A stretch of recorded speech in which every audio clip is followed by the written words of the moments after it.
بسم اللہ الرحمن الرحیم۔ السلام علیکم ورحمۃ اللہ وبرکاتہ۔ تمام دیکھنے اور سننے والوں کو مسائل یوٹیوب چینل میں خوش آمدید۔ دوستو، انشاءاللہ العزیز آج کی اس ویڈیو میں ہم آپ کے ساتھ چند معلومات شیئر کریں گے، جیسا کہ حضرت آدم علیہ السلام کی نسل کیسے چلی اور کیا غیر مسلم کو نبی کریم صلی اللہ علیہ وسلم کی زیارت ہو سکتی ہے، اور یہ کہ حضرت آدم علیہ السلام کو اس دنیا میں آئے تقریباً کتنا عرصہ ہوا ہے، اور یہ کہ حضرت آدم علیہ السلام کو جنت سے دنیا میں کیوں بھیجا گیا۔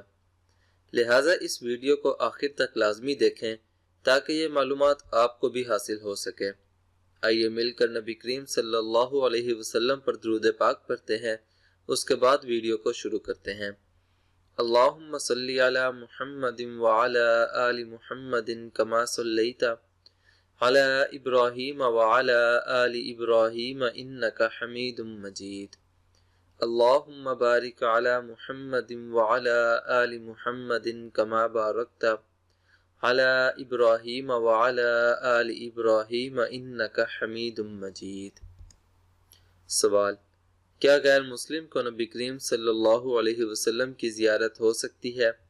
جواب: جی ہاں، غیر مسلم کو نبی کریم صلی اللہ علیہ وسلم کی زیارت ہو سکتی ہے، لیکن یہ شرف کی بات تب ہی ہے جب نبی کریم صلی اللہ علیہ وسلم کی پیروی بھی کی جائے، ورنہ نبی کریم صلی اللہ علیہ وسلم کی زیارت تو ابو جہل اور ابو لہب وغیرہ نے بھی کی تھی، اور وہ بھی بیداری کی حالت میں، لیکن چونکہ انہوں نے نبی کریم صلی اللہ علیہ وسلم کی پیروی نہیں کی تھی، اس لیے یہ ان کے لیے باعث شرف نہیں تھا۔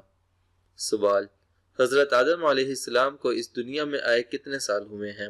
جواب: مورخین کے اندازے کے مطابق حضرت آدم علیہ السلام کو 7000 سال کے قریب زمانہ گزرا ہے۔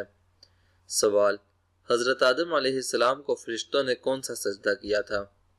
جواب: اس میں دو قول ہیں، ایک یہ کہ یہ سجدہ حضرت آدم علیہ السلام کو بطور تعظیم تھا، اور دوسرا یہ کہ سجدہ تو اللہ تعالیٰ کو ہی تھا، اور آدم علیہ السلام کی حیثیت ان فرشتوں کے لیے ایسی تھی جیسی ہمارے لیے قبلہ شریف کی ہے۔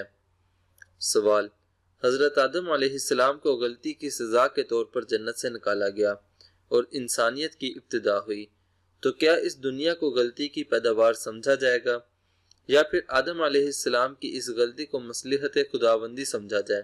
اگر آدم علیہ السلام کی اس غلطی میں مصلحت خداوندی تھی تو کیا انسان کے اعمال میں بھی مصلحت خداوندی شامل ہوتی ہے؟ اگر ایسا ہے تو پھر اعمال و افعال کی سزا کا ذمہ دار کیوں؟ جواب: حضرت آدم علیہ السلام سے جو خطا ہوئی تھی وہ معاف کر دی گئی تھی۔ دنیا میں بھیجا جانا بطور سزا کے نہیں تھا، بلکہ خلیفۃ اللہ کی حیثیت سے تھا۔ سوال: حضرت آدم علیہ السلام سے نسل کس طرح چلی؟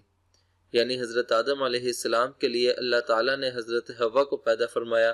حضرت آدم علیہ السلام کی اولادوں میں 3 نام قابل ذکر ہیں، اور یہ 3 نام لڑکوں کے ہیں: حابیل، قابیل، شیث۔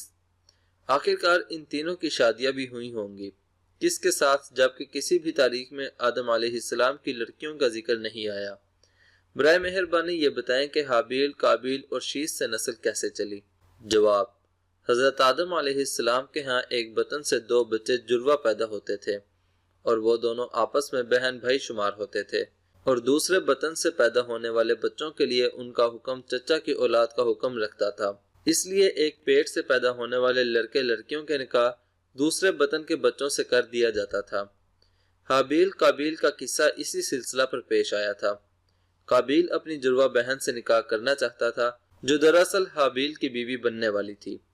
لڑکیوں کا ذکر عام طور سے نہیں آیا کرتا، قابیل اور حابیل کا ذکر بھی اسی واقعہ کی وجہ سے آ گیا۔ دوستو، یہ چند اسلامی معلومات ہم نے آپ کے ساتھ شیئر کی ہے۔ آپ بھی اس ویڈیو کو شیئر کریں تاکہ زیادہ سے زیادہ لوگوں کو یہ معلومات حاصل ہو۔ امید کرتا ہوں کہ آج کی یہ ویڈیو آپ کو ضرور پسند آئی ہوگی۔ ویڈیو پسند آنے کی صورت میں ویڈیو کو لائک کریں اور اپنے دوستوں کے ساتھ بھی ضرور شیئر کریں، اور مزید اسلامک ویڈیوز کے لیے ہمارا چینل مسائل ضرور سبسکرائب کریں۔